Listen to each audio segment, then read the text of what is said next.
Ce qu'on espère tous, des joueurs jusqu'à nous en tout cas, c'est d'agir différemment, d'avoir un meilleur jeu, de pouvoir avoir un jeu en meilleure santé, meilleure qualité, bref, augmenter tous les paramètres du jeu.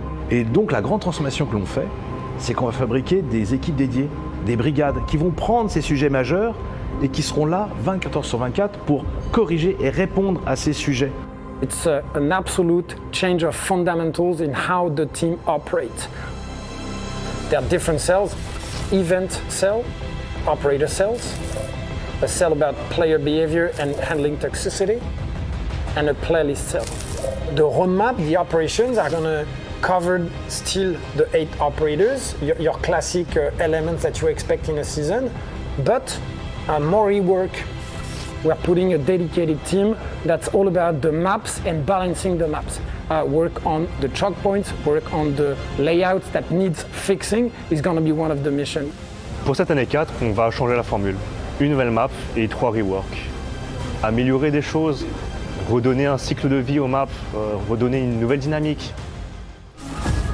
Le jeu, il est important qu'il soit toujours en recherche de nouveautés.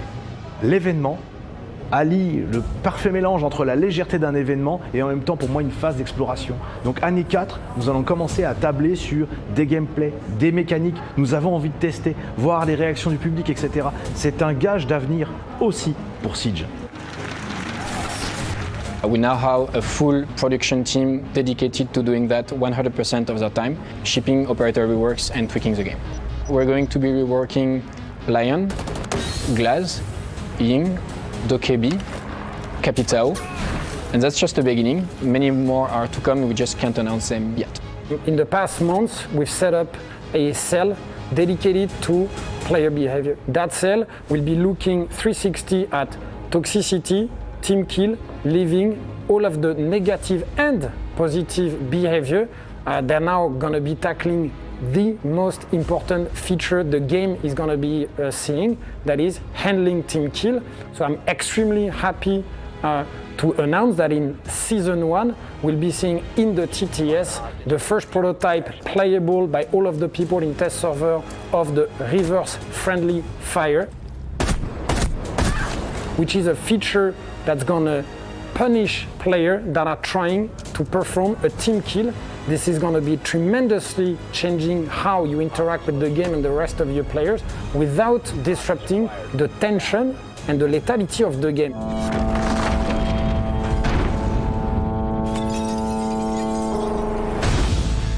Un jeu multiplayer, c'est massivement des gens qui se déplacent à travers un jeu. Quel est le parcours que je choisis? Est-ce que je vais en casual, est-ce que je vais en ranked ou une autre playlist? Il était important pour nous d'avoir une unité, une brigade qui gère les flots de tous ces joueurs-là. Ces joueurs-là, ils sont différents. Ils sont débutants, ils ont 3 minutes de jeu, comme ils sont pros, ils ont des milliers d'heures de jeu au compteur. Toutes ces populations, on doit les adresser. On ne peut pas les adresser avec égalité. Donc nous avons bâti une cellule qui est dédiée à la régulation de tous ces flots. The philosophy of the newcomer playlist is really to offer new players a controlled environment, a safer one, where they can focus on learning the core mechanics of Siege and have less amount of content to learn, so smaller amount of maps, just 3 maps, and only 1 game mode, the bomb game mode. Several things are going to change as well for the casual players. The first one is the long-awaited reduction of the action phase timer, which is going from 4 minutes to 3 minutes and 30 seconds. And there are 2 other aspects that are really important. Attackers are going to be able to choose their spawn point freely, like they already do in the ranked playlist. And defenders will be informed of which sides they're going to defend, which will allow them to select an operator that is adapted to the sides they're going to defend. We have been dreaming about that moment when we can remove the beta tag in ranked. In the first half of the year, that beta tag will be removed. The playlist initiative and cell is hard at working on introducing pick and ban as the main game mode for ranked, starting season 2 of year 4. Finally, we're so glad that we can bring that awesome piece of gameplay, of tactic, of choice that pick and ban is in ranked. We have 4 major events that are going to be across the world, starting with Europe, and we're going to go in Italy in May. Next major this summer in August will be in North America, but I can't reveal the location. Finally, we'll go to Asia for the first time in November and back in Montreal for Six Invitational 2020. 2019, quatrième année, beaucoup de transformations que l'on fait sur nous. Il y a une forme de continuité, quatrième année, et en même temps de début assez fort. En fait, je vis cette année, ce 2019, avec énormément d'excitation. J'ai une fin incroyable de ces transformations que l'on fait et des résultats qui vont donner à notre jeu et à notre communauté.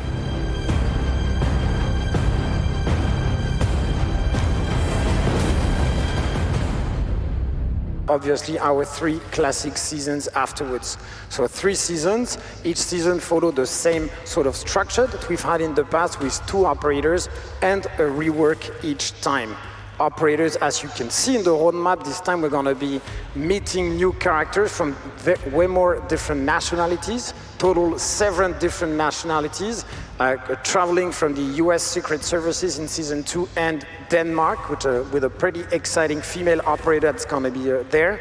Then we're going to go to Mexico and Peru for the first time in South America after Brazil and Central America, and finishing season 4 with Kenya and India. And I'm pretty excited about that season as well because it's going to be a very interesting one.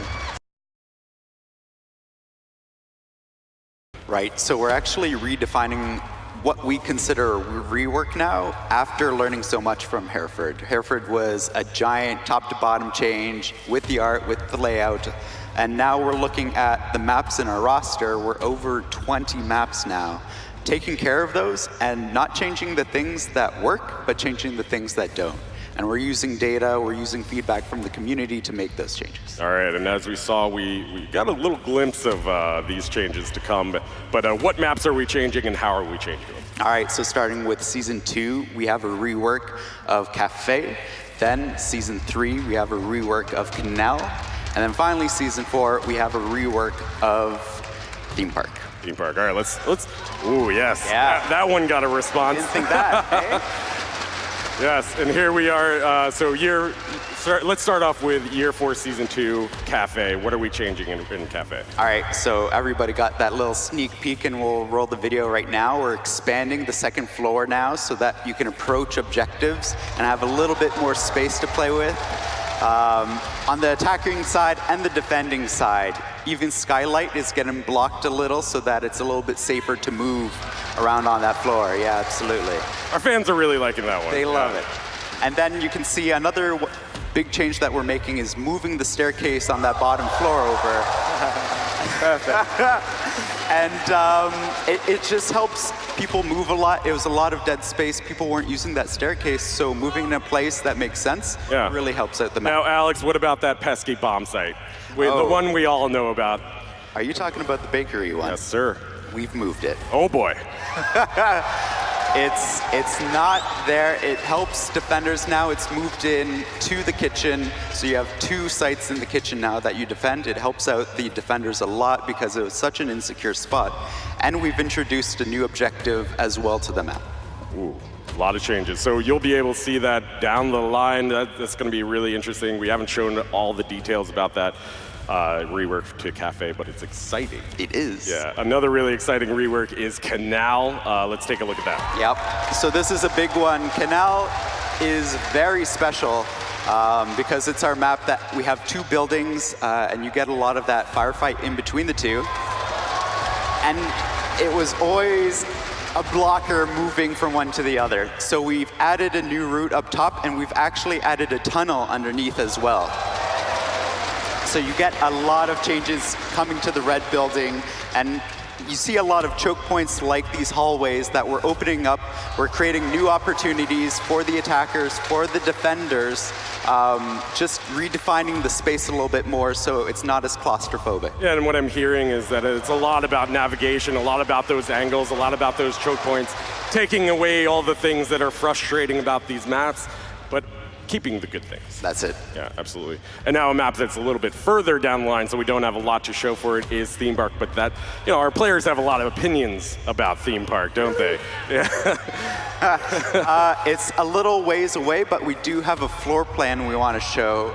Keeping things that worked, like on the first floor, Drug Lab was great, but then you get the maze that's happening to the side with gargoyles, so we want to kind of streamline that a little bit more and balance the lighting.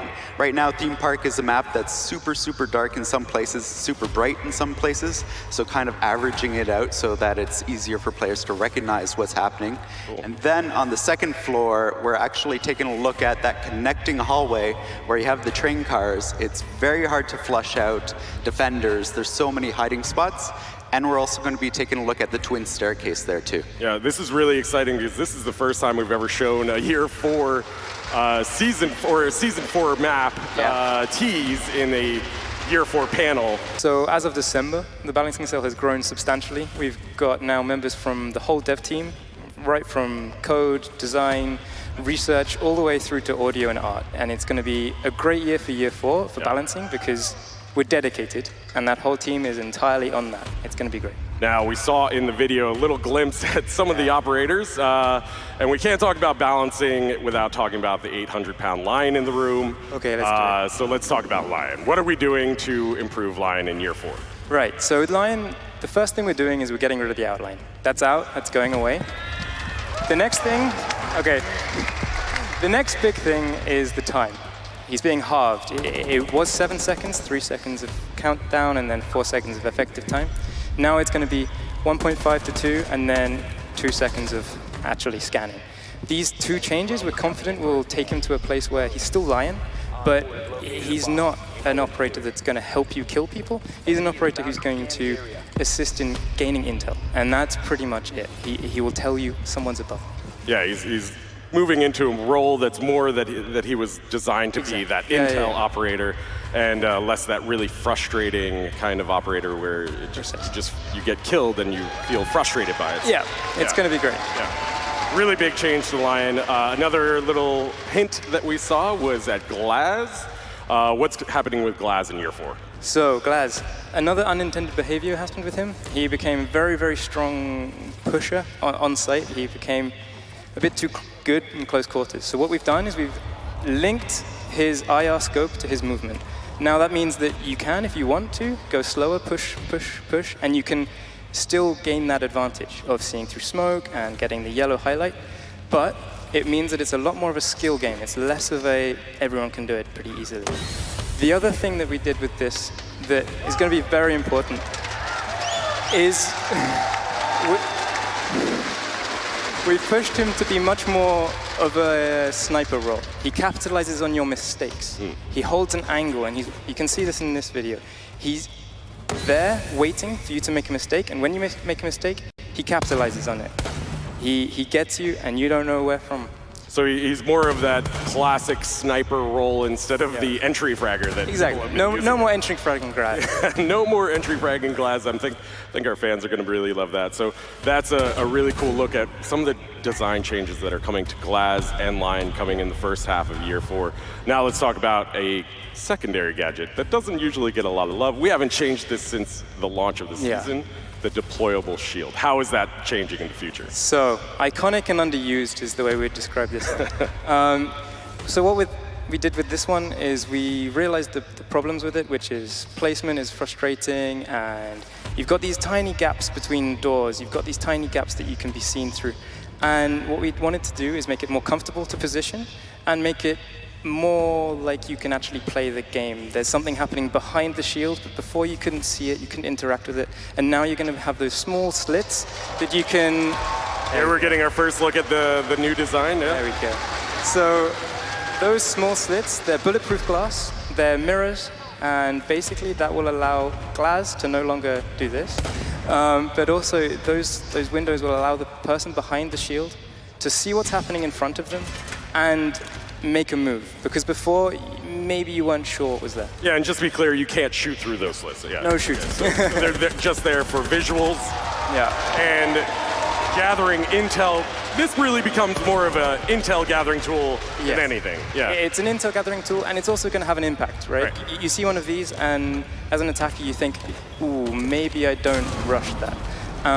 The other thing great about this is we've kept all the destruction mechanics the same, so it's going to be destroyed by grenades, ash charges, all these things, which means that it's still the shield you know and love, but it's got a little tweak to it. It's a little bit better. Maybe you'll select those over impact grenades. Maybe it's more of a choice. Yeah, exactly. A little bit more of a choice, bringing that options to the players. Yeah. So those are some of the changes that are coming in year 4. Down the line, let's take a look at some of the changes that are going to be coming up immediately. These have been outlined in the designer notes, but let's show them off for the first time. Starting with that Dokkaebi change and the mute interaction. I'm excited for this one. So we kind of approached this together, which was quite fun. So now mute will get a small buff icon. It's actually hidden by my in picture, but you will see a blue icon appear when you're in range of the mute jammer, which will allow the defenders to better utilize that utility of mute. And then on that as well, mute jammers will now hang up the phone call when you walk into them. So you can see here, it's gone. It's a cleanse. Yeah, so if we're talking about like video game terms, you have a debuff and walking into a mute jammer cleanses you. Exactly. It's going to mean that mute has much more potential for placing his jammers in not just reinforced walls or drone holes. It's more flexible. Yeah, another thing, we changed the timing of it as well. Yeah, so this one's great. After 18 seconds, the time that we've worked with pro players in pro player feedback to fine tune, the hang up will happen automatically after 18 seconds.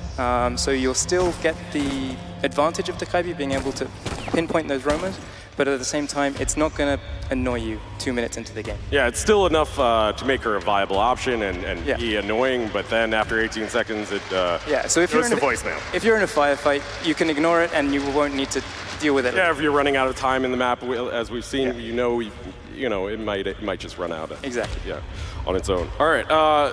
So that is a look at two operators getting an interesting change in Year 4 Season 1. Yep. But there's another one that we hinted at. Yeah. Capital. So this one's a big one for us.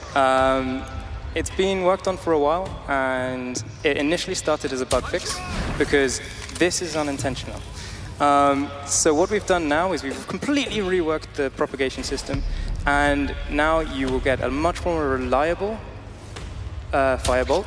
It will propagate into the area it should do, but also on top of that, we've reduced the damage, so it's less of a frag grenade and it's much more of a area denial, and you can maybe push a defender off a position with it rather than using it as a frag grenade. Right, so it allows a little bit of map control to exactly. the attacking team. Yeah. Interesting stuff. And now let's take a look at another secondary gadget that's going to be getting a little bit of a change, the breach charge. We haven't changed the breach charge since launch. So what are we doing to this? Yet again, an iconic and underused.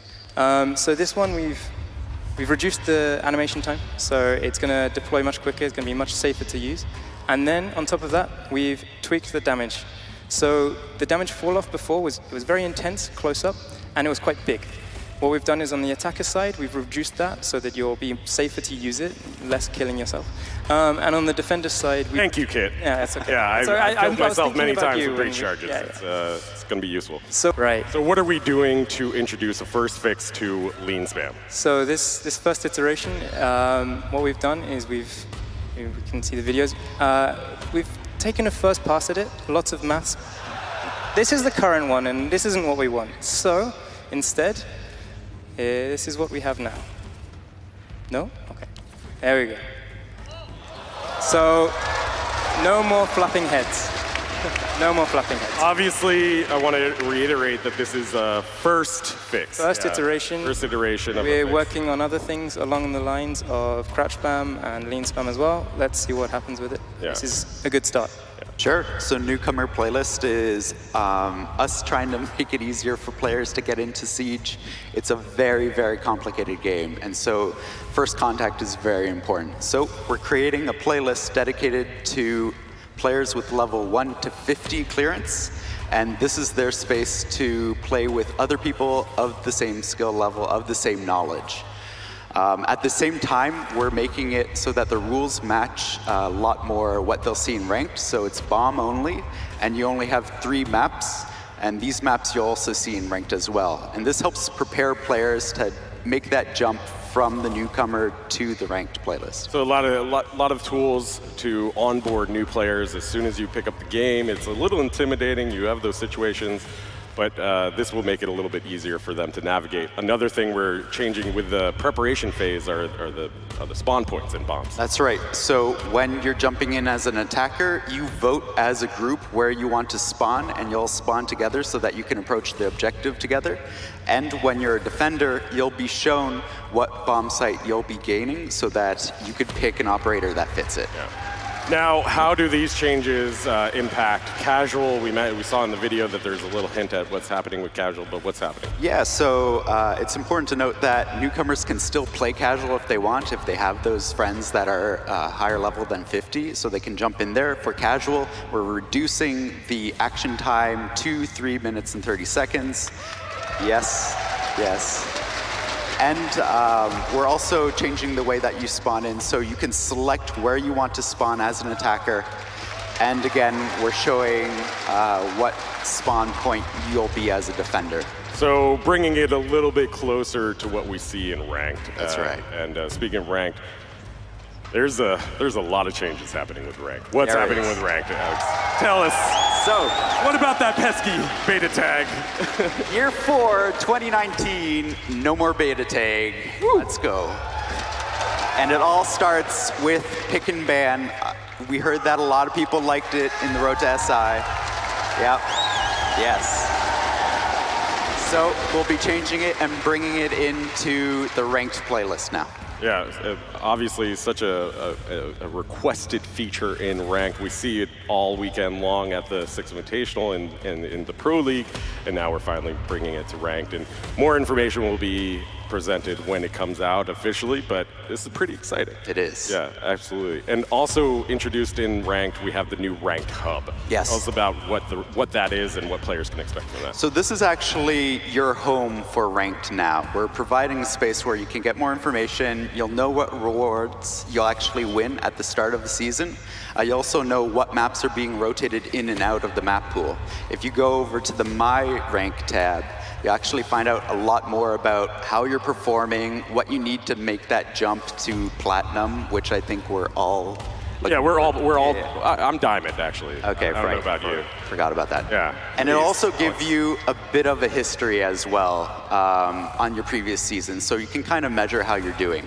As well, if you move on to the skill tab, you can see kind of the entire population of Rainbow Six ranked and where you kind of fall in between that. And we also have the Maps tab where you can see all the maps in rotation, which ones are being added and which ones are being removed for that season. Yeah, so this is going to be a really useful tool in the game client itself. All this information was only ever posted on social media or on the website, so now you can load up your game and see exactly all the information that you need to know. That's right. It's our big jump, making sure that it's a little bit more transparent what's happening with ranked. Yeah, now also earlier we mentioned that we're going to be crossing the 50 operator threshold in year 4, which is really exciting, Alex. But what does that mean to the menu system for the operators? It means we're running out of room in our operator album. So we have to make more room, and this is the new operator album that we'll be releasing second half of year 4. And it starts with the landing page. When you hit the operator tab, you'll get a split between attackers and defenders. We'll also highlight a stat and operator that you've been playing. And then when you jump into something like the defenders tab, you'll actually see the entire album of defenders that you have. We've made it a lot easier so that you can unlock them now. The flow is a lot less painful. And this is kind of like your go-to place now to customize your loadout. I see you play Ella and Zofia mains. Yes, my favorite. Your favorite. All right, so that's a look at some really cool stuff. Player comfort, quality of life changes coming to the game. And now one thing mentioned and showed in that video was the reversed friendly fire. And I mean, we've been doing a lot of things to address toxicity in the game. We've introduced chat filtering, and a lot of these things that we're working on in terms of player behavior. But we haven't really addressed team killing in a meaningful way.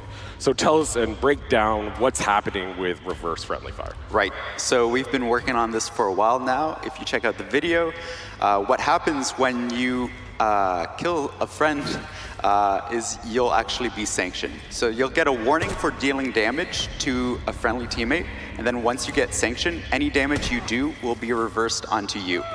Yeah, and there you can see clearly there's an indicator that, you know, this is, you're now in the reverse friendly fire danger zone, and, yes. And then your next kill will kill yourself. That'll last for the entirety of the match, and it was important to make sure that the lethality of friendly fire was still there, but we're making sure that it doesn't affect other people's games. Right, and I think it's important to note that this is still just one iteration. It's going to hit the test server. We want your feedback. We want to test this over and over again to make sure we're getting it right. Right. We'll release it on the test servers first, get feedback. We're even playing with more down the line in terms of a forgive system as well. Yeah. Alex, in terms of player behavior moving forward, we saw the player behavior cell. You know, what is the priorities of this cell, and why are we putting importance on toxicity and player behavior?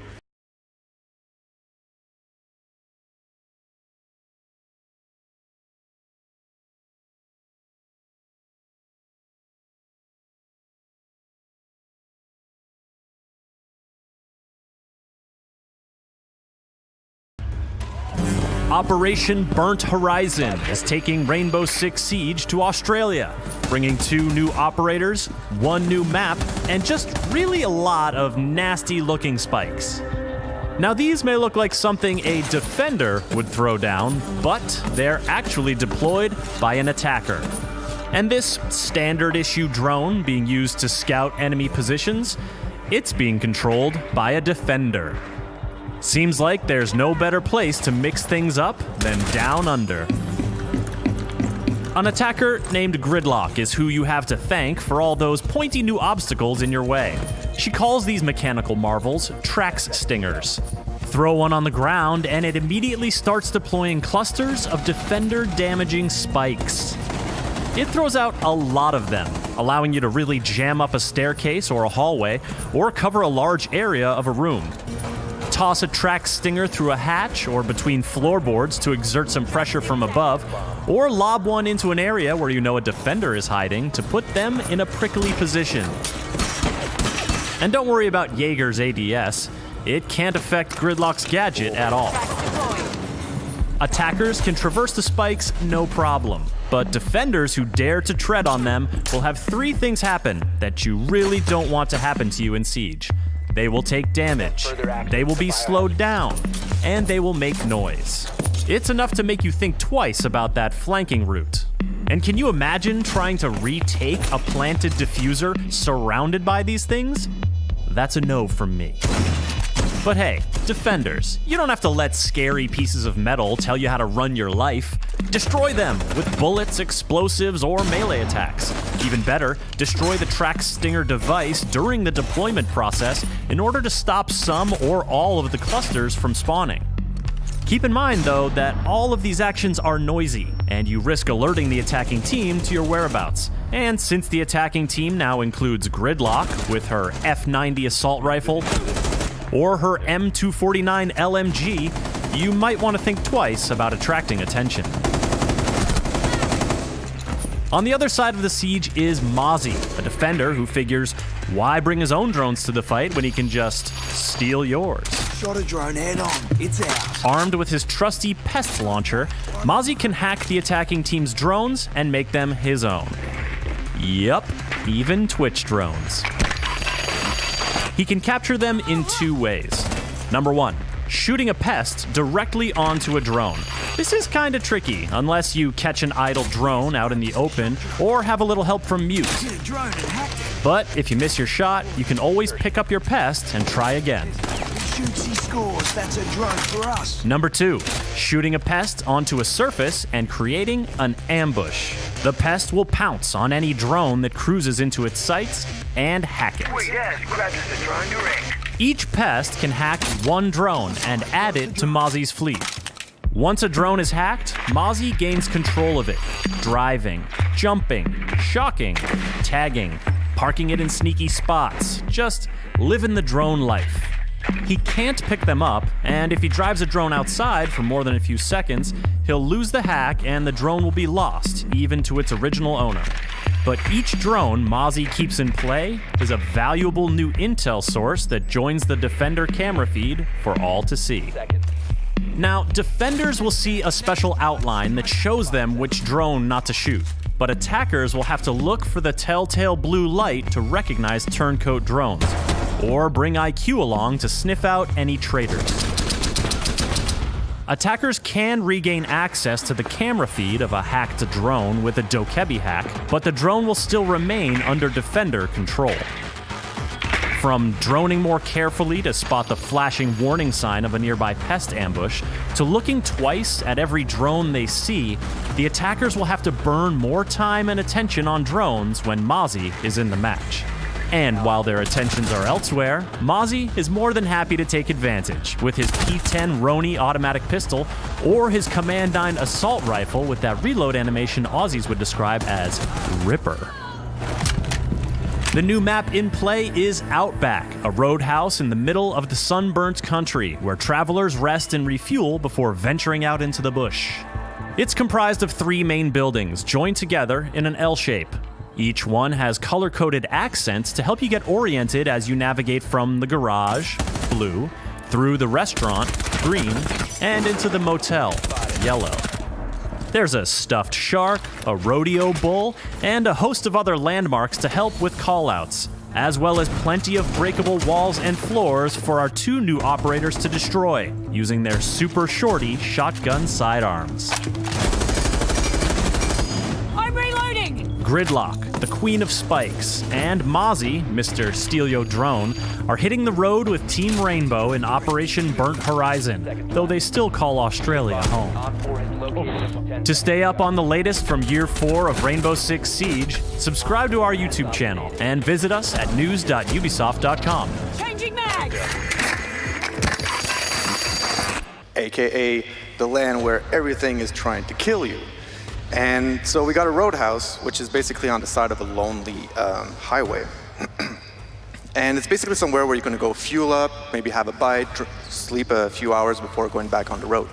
But now what's happening here is that what we see, there's a convoy that actually crashed into the building. And why is that there is because there's a bunch of bad guys that said, hey, that truck has some nuclear waste in it. We should try to grab it because why not? But what they didn't know is that there's Gridlock and Mozzie that were on duty to keep it safe. So, long story short, bad guys try to hijack. Mozzie and Gridlock comes in, stops them. Bad guys go and siege themselves up into the hotel. Rainbow Six comes in and saves the day. Saves the day as always. And now let's take a look at the overview of this map. Obviously, we've got a nice little breakdown of the structural elements of it, but tell us a little bit about where the design elements that you put in are. Right, well, the building is made out of 3 buildings, basically. So you've got, and they're color-coded, which really helps people to move around. So you've got the hotel that is yellow, you've got the garage that is blue, and you've got the restaurant who is green. Sorry. So a lot of visual elements to navigate and guide the player through this map. Yes, absolutely, and we have some awesome landmarks also that are inside. So you've got the huge shark that is in the restaurant, which, by the way, you can throw stuff in it, which is pretty cool. You've got the bull in the bullpen, and all sorts of other landmarks that helps you move around really quickly. Why is it important to you and your level design team that navigation and those landmarks are in place? Well, mostly for callouts. So, half of the game is about knowing your map. And that having these types of callouts really helps players to be able to move around easily. It really makes it much more easy to learn as well. So you have that visual identity, those landmarks to make callouts, make sure that navigation is key, and it's also a really beautiful map as well. It is. I think the art team has done an amazing job. They've done a phenomenal job, and which is even more impressive is how, since Rainbow Six is a competitive game, it's gameplay first, right? So that adds a lot of constraints to the level designers, but also to the artists. And to see them come out with these beautiful maps time after time again, it's just a testament to the quality of the artists that we have on the team. Yeah, now let's focus on your side of that equation, the actual level design. Like, where do you guys actually start when making a map like this? All right, so where we start is the directors come up with a list of gameplay elements that you want to see in the map. In this instance, it was very important to have those 3 buildings extremely clear. So right from the start, we even started designing them one building at a time and then put them together. Once we got that list of elements that we want, we go into research phase. So we get hundreds and hundreds of references from actual roadhouses from Australia, truck stops, and once we got enough of those and we're happy about it, that's when we go into the 2D phase. So we start doing some shape researches for the general idea of the building. How do we want it? We add in the staircases, very important. That's probably one of the hardest things to implement into the map. Then we got our hallways, our rooms, and we decide where our objectives are. Once we feel that we got a nice flow, that's when we go into the 3D process. And that's where there's also the balancing that comes in. And from then on, what we do is we play session, we do feedback sessions afterwards, and we iterate upon that. And what was some of the early feedback in the internal tests? That was pretty fun because almost after the first prototype that we had, I think it was Emilien actually, that after the feedback session, he comes up and he says, yeah, you know what? I played it only once, but I'm already able to draw it in my mind. And that really told us that we had something good here, that the navigation was easy to learn. And all we had to do now was to keep working on it and adding. Right, so navigation was a really important aspect of this map, but Absolutely. also, vertical navigation as well, since there are 4 staircases on this 2-floor map. So a lot of rotation holes, a lot of different elements to this map that we're about to go into right now. But that's, give a big round of applause to Outback. What do you guys think? I think they like it, Nicholas. I'm happy to see that. Yeah, cool. So, all right, now let's break this down piece by piece. And let's start off with where the attackers are going to be spawning on this map. So let's take a quick look at the spawn points on Outback. What spawn points do we have? All right, so we've got the fuel tanks, or the fuel pumps, sorry. We've got the camping, and we've got the storage yard. So fuel pump, basically, you get your fuel, get to camping, that's where you're going to stay for the night, and the storage yard would be where everything that's needed for a row house to live, basically. I imagine there's going to be some interesting exterior fights on this map. Yes, well, as we can see on the image, the building has a general L shape. So because of that, you're going to see some very nice inside-outside fighting going on between the camping and the fuel pump. Maybe the attackers are able to get rid of 1 or 2 of the defenders from outside. Maybe the defenders could do a few runouts for certain peaks. But we did spend a lot of time to try to get as much of the spawner peaks out as possible. So you're not going to have to worry about spawn peaks on this map? No. We spent a lot of time getting rid of those. Right, but there's going to be a lot of elements outside, a lot of crossfire that's yes, absolutely. Potentially happen. All right, let's break down the bomb sites. There are 4 bomb sites to cover on the 2 floors. Let's start off with the 2nd floor. We have laundry room, games room, and party room and office. Let's start off with the first bomb site, which is laundry room, games room. All right, so what's interesting about this one is that one of the bombs, the one in the games room, is actually set in pretty much the middle of the 2nd floor of the map, which really creates a big choke point. So defenders can really use that. They close up the wall that pretty much separates with the rest of the building. And the thing is, they might feel safe doing that, but that would be a big mistake. Because if the attackers take control of the outside of that bomb site, they could really start just breaking down the wall and rushing in if they want. Attackers, though, also have possibilities come in from the back of the hotel, so defenders are going to have to check on that as well. Yeah, so we're seeing a lot of different interesting approaches to these bomb sites, but also a lot of interesting angles for the defenders that they'll need to hold in order to hold off the attackers. Absolutely. Yeah, cool. All right, so that is a look at our first bomb site. Let's move on to our second bomb site. We have party room and office. Tell us about this. What's fun about this one is that it is kind of smushed between 2 very large rooms. So on one side, you got the garage, a 2-story with catwalks, and it was designed a little more defender-friendly. The reason behind that, it was because once you take control as an attacker of the garage, it gives you access to this objective, but also another one that's underneath that we're going to check afterwards. And on the other side, we've got the restaurant, who is also another very big room with many fighting possibilities going on there, very nice angles. Now, I heard you mention defender-friendly. How do you balance these bomb sites in order to make it as fair as possible for both sides?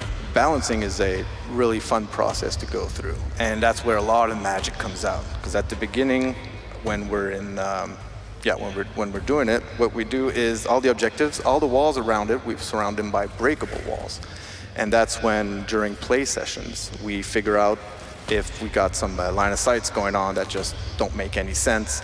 Are there too many entries, too many windows? Do we need to move, tweak, twist, turn stuff to get something that is more balanced? Yeah. Now, another thing I wanted to point out here on the second floor, there's a lot of wood floor paneling on there. Tell us about the line of sight floors. Well, you say there's a lot. Yes, there's about 90% of the floors that are line of sight floors. During the balancing at the beginning, once again, we put all of the floors as breakable. And when we started to remove some, but then we realized, no, it works. Let's keep them there and let the players have fun with it. So that's going to be really key for attackers and defenders. Absolutely. On those bomb sites, guarding each side, and also roamers. That's going to be really important. As we've seen all weekend, that vertical gameplay is so important for both sides in order to get their advantage. Yeah, and I feel that players are going to have a lot of fun in this one with that. All right, let's move on to the first floor. And on the first floor, we have nature room and bush ranger room and gear store and compressor room. Tell us, let's start off with nature room and bush ranger. All right, this one has more a CQB element to it. So you have less room surrounding the bomb sites, which makes that the attackers are going to really have to commit into the building for that. You got the entrance for the back of the hotel, also from the restaurant.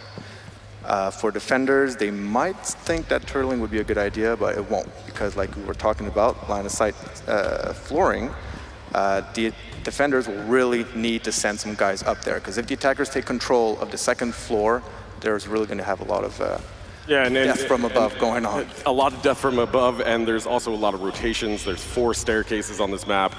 Tell us about the rotation flow on this map. Right, well, the fact that there are 4 staircases is really great for that. I mean, you could find them, they're easily found, and there's just so many of them that you're never stuck anywhere, which is great. We used to have 3, and it was all right. But then when we added the 4th one, it was like, oh man, you could just move so easily everywhere. You could go up, down, as much as you want. It's great. So that's where that element of iteration comes into play. As you're designing this thing, making sure you're finding the best combination of features and navigation tools in order to make it a fun map. Exactly. Cool. Another thing I noticed on this map is that hard wall in between the 2 bomb sites, that unbreakable wall in between the 2 bomb sites. That's usually not seen on maps. You're right. Usually it is always breakable.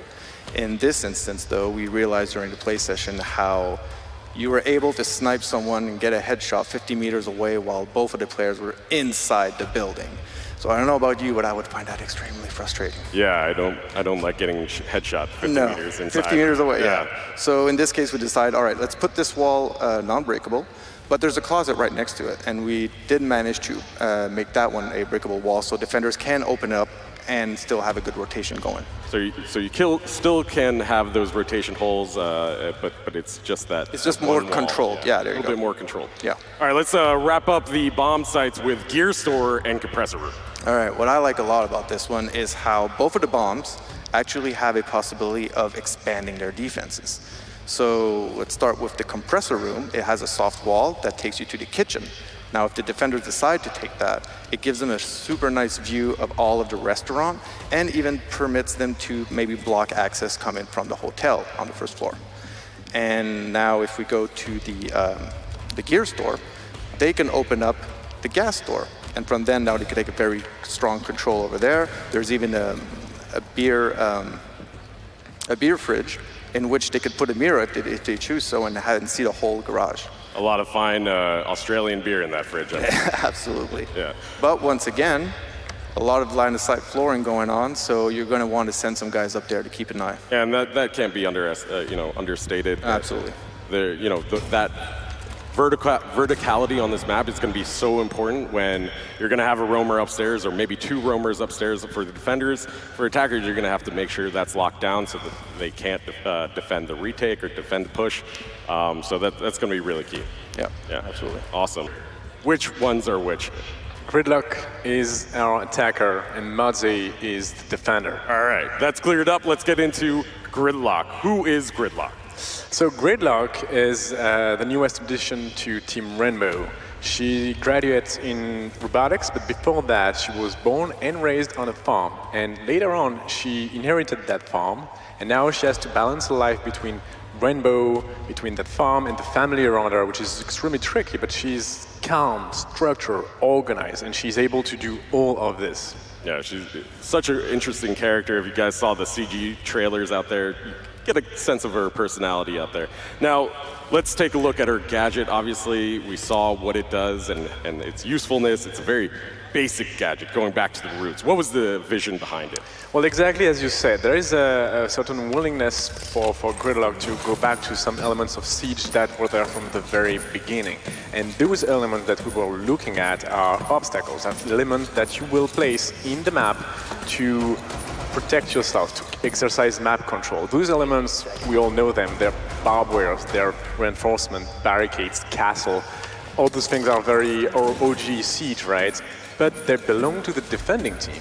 And 3 years down the road, we'll realize that this vision of attack, pushing, defending, preventing them to push has evolved a lot, and that now, with the way map control is done in Rainbow Six Siege, we kind of want to explore the idea of grabbing those tools that the defense team has and see how they would fare in attack. Yeah, it's not so much of a binary situation here as we've seen over the course of 3 days. It's a much more intricate, delicate dance between the attackers and defenders. It's not just one way in and deny. It is, so much more and circulation around that. Absolutely. There is the vision we have here is she's a 3 armor. So this is the first time that we bring an attacker 3 armor after the launch of the game. Yeah. And we want to see this gameplay like as a backliner almost. So to have the defense mindset. You will use your teammate to secure the map, but Gridlock will be there to retain control over those areas that you secure. That's her job. Now, where do you think she shines the best? Is it locking down the site or cutting off those rotation holes? It's difficult to make that kind of call early, and we need to see how the community, the pros, everyone actually handle the device. But what we see is, I guess, flank watch, very important. You can secure part of the objective as well. You can secure entire rooms if you want. If you need verticality, you can do this as well. There's a lot of options on how you can do that. It's kind of a try that we have here with her, and want to see all those options shine and see which one is maybe the best at the end of the day. My belief usually with that kind of gadget is depending on your team, depending on the bomb site, depending on the map, the operator you choose, you will use her differently. So a lot of different strategies that you'll be able to cook up. I can't wait to see the pros and the players get their hands on Gridlock. It's going to be really exciting. And also, she may play very nicely on the new map Outback as well because of all those rotations with 4 staircases. Yeah, I feel whoever's going to be playing Gridlock is going to be having tons of fun on this map. A lot of fun on that map. Cool. All right, so let's take a look at her loadout now. We saw that beautiful ACOG on her. Yeah. Tell us a little bit about what she's equipped with. So yeah, the key information we have here, so 3 armor, like we mentioned, we really want to see a 3 armor gameplay in attack and see how it fares. For the weaponry, she has this brand new ACOG, which is pretty amazing, and I really want to see this in-game as well. The few things of note that we have is the sidearm she has, the shotgun. She can make this destruction. She can do this as well with the breaching charge, the new breaching charge, and this is to allow verticality. The other option you have is the smoke grenade, and the reasoning behind it is the gadget of Gridlock is not subtle. It makes noise, it's visible, it takes time to deploy, and you can get counter pretty efficiently with it by the defending team. However, smoke grenade should be a very valuable tool to conceal the deployment of your gadget. Yeah, it means a lot of synergies with other operators with smoke grenades to allow that tracks to fully deploy and take take as much space as possible. Absolutely. Yeah, cool. All right, now let's take a look at how do you counter. Obviously, it's a pretty basic gadget. You can shoot it. Yeah, absolutely. Yeah. Well, there is a few options. Again, with this mentality of going back to some original elements of Siege, very mechanical. We also wanted some pretty simple counters to, like we usually have those interactions with electronic gadgets and a lot of classic counters, but this time we want something that is like very mechanical. So bullets, melee, explosions, all of this will be able to get rid of the stinger, track stinger, at a certain cost though. It will make noise, or it will take time, or it will cost you resources. Yeah, as we just saw in that video, they used the C4 to clear out the tracks. That's a lot of resources wasted in order to just get an open walkway. That is, but the trick is, if you use bullets, it will take a lot of time, you're very vulnerable. If you use impact, by the end of the round, usually your impacts are already used for rotation. And the last thing that you might have is a C4 that is usually used at the end of the round, but what an expensive cost. Yeah, a lot of expensive costs, and also all of these things make noise, so that provides intel to the attacking team as well, locations of where the defenders may be pushing from. So a lot of cost just to get rid of that. Absolutely. Yeah. All right, now let's take a look at Mozzie. Mozzie is our defending operator. Who is Mozzie? So Mozzie is the perfect counterweight to Gridlock. Is a daredevil. He cannot stay in one place for too long. He met her during the study in robotics, fighting robots against robots, and from that rivalry, they created this amazing friendship that they have now. The yin and yang of Rainbow Six Siege. So tell us a little bit about the vision behind his gadget, the Pest launcher. So here again, we go back in time and we take one of the first elements of Siege, drones. And how to make this change from this simple element of attack to bring it in defense? Well, we want someone that can actually steal them, and we wanted to explore this option, like this new way to hack intelligence gadget, and Mozzie is exactly that, is those drones, very basic element of Siege, and all of a sudden you have someone in defense that changed completely the relationship you have with them. Changing the relationship is really kind of the key aspect of this. When you are on attack, you don't shoot drones. Yeah. And when you're on defense, you shoot a drone. If you absolutely. See it. And now we're playing with the psychological element of that relationship for the players. Definitely, Mozzie is going to challenge some of the core way we have to play Siege. If you see a drone, if like you're standing there in defense and you see a drone, your brain is not even thinking. You shoot it every single time. And in attack, if you see a drone, it's your friend. No questions asked. Now this is changing. Now in defense, if you see a drone and Mozzie is on board, maybe it's worth it not to shoot it, to try to capture it. And in attack, if you see a drone, maybe it's not so friendly anymore. Yeah, so really playing with the relationship of, the most basic thing in Siege, one of the most basic things in Siege that has not changed since the launch of the game. I mean, this is really interesting interaction that we're introducing here. But where do you think he shines the best? What do you think situations and strategies players are going to come up with? Well, there is, I see at least two ways to use Mozzie efficiently. First one, obviously, is to get an enemy drone and use it against them. Ideally, a Twitch drone eventually, that could be awesome. The other way is, since the drone generates like an area of effect with a warning zone around it, so nothing as big as Mute, much smaller, right? But you can still use it as something to limit drone access, because if an attacker is droning nearby, they will know it's there and they will not get in. You cannot block large hallway like Mute would, but you can block much smaller things, like drone holes, for example. Yeah, drone holes, it's going to be really, really valuable in shutting down drone holes, and even just maybe one hallway that that they like to push down with their drone. So stealing those resources from the opponents is really key. Stealing that intelligence and that counter-intel is going to be really key. That's exactly it. Like, it's counterintelligence in multiple levels. It's both preventing them from accessing information and eventually using their tool against them to acquire your own information. It's dirty. It's dirty. I like it, though. All right, let's take a look at the loadout for Mozzie. So the loadout of Mozzie is pretty interesting as well. I'm gonna spend a bit of time on the secondary gadget mostly, because we have barbed wire, which always efficient, no questions asked, but also slows down drones, so which might make it easier for you to capture those drones, especially if you do not have a mute on the team. The other secondary gadget is a C4, and this is obviously probably the most potent tools in the Defender's arsenal, but at the same time, it's kind of in line with Pulse and Valkyrie, and I understand that the idea of having someone blasting you from below can be frustrating. However, against coordinated team, I do enjoy the fact that you know there is someone that's threatening you from below.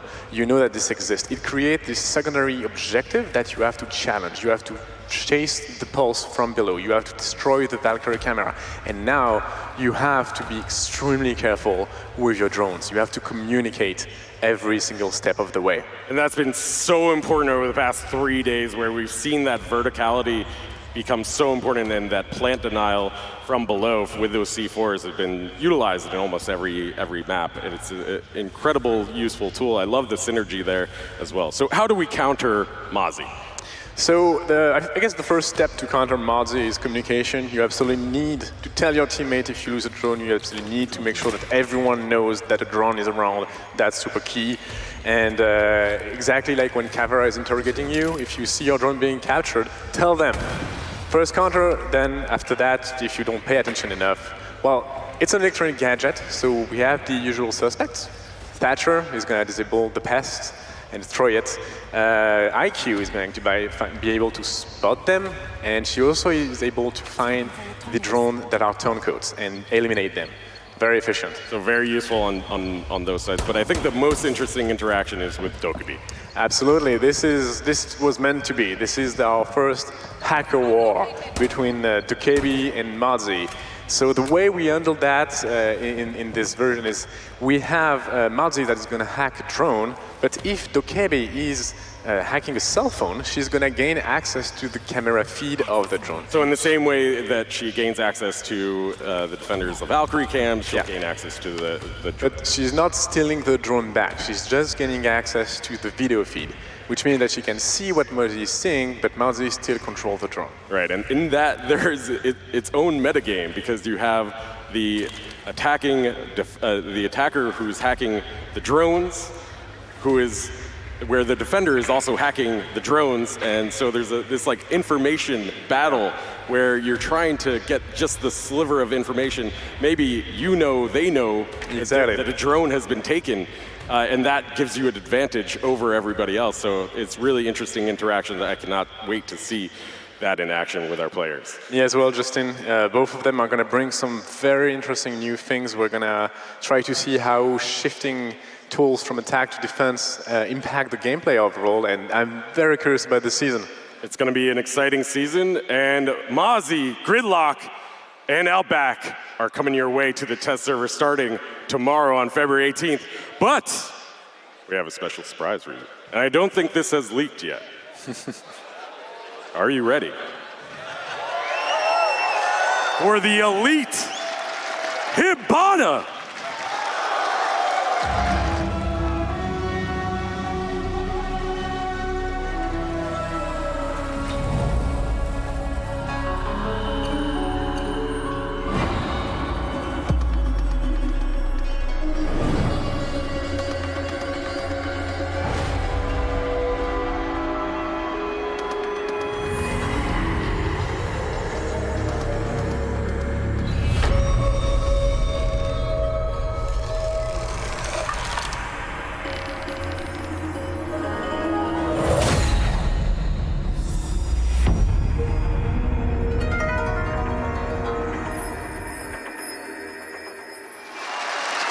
Of course, you'll be able to have the Elite Hibana skin with the launch of Operation Burnt Horizon, and you'll be able to play Operation Burnt Horizon, everything that we talked about in this panel, and all the Year 4 Season 1 content that we talked about in the Year 4 Roadmap panel. Thank you guys so much for tuning in. Thank you all so much for sticking with us for another year. This is an amazing, amazing community, and thank you guys so much for everything.